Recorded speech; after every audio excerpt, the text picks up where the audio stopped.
మన రాష్ట్ర ముఖ్యమంత్రి గారు పుట్టపర్తిలో ఈ రోజు ఈ కార్యక్రమాన్ని పాల్గొంటున్నారు. ముఖ్యంగా దీని ఉద్దేశం అంటే తల్లిదండ్రులు విద్యార్థులు ఎక్కడెక్కడో ఉండి ఇక్కడ జాయిన్ అవుతున్నారు. వాళ్ళందరినీ తోడు తెచ్చి వాళ్ళ పరస్పరం ఒకరికి కూడా అభిప్రాయాలు తెలుసుకునే విధంగా ఈ కార్యక్రమం ఉంటుంది. ఇందులో మంచి చెడ్డలు ఏమున్నాయి, విద్యను ఏ విధంగా అభివృద్ధి చేసుకోవాలి, ఏ విధంగా మన విద్యా ప్రమాణాలను పెంచుకోవాలి అన్న విషయాన్ని చర్చించడానికి ముఖ్యంగా ఇక్కడ ఏర్పాటు చేయడం జరిగింది.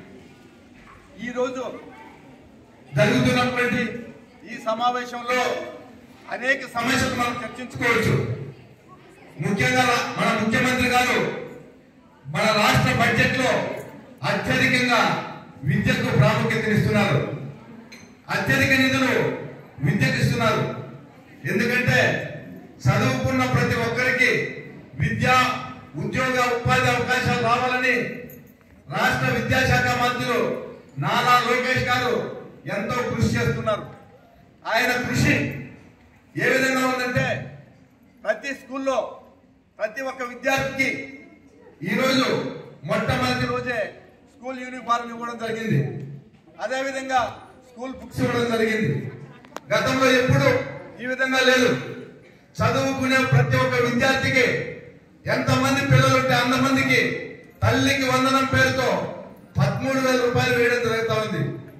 ఎందుకు ఈ విధంగా చేస్తున్నారంటే పేదరికం నుండి బయటపడేయాలని చెప్పి దారిద్ర్యకు దిగువనటువంటి పేద పిల్లలను విద్య, ఉపాధి వైపు మళ్లించి పైకి తీసుకురావాలనే ఉద్దేశంతో ఈ రోజు నారా లోకేష్ గారు కృషి చేస్తున్నారు.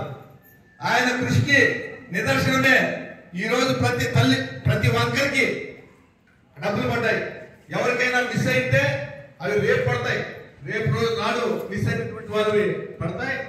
అందులో కాన్వెంట్ లో చదివే వాళ్ళకి, మన ప్రభుత్వ స్కూల్ చదివే వాళ్ళకి అందరికీ కూడా ఇంటర్మీడియట్ దాకా ఇవ్వడం జరుగుతూ ఉంది.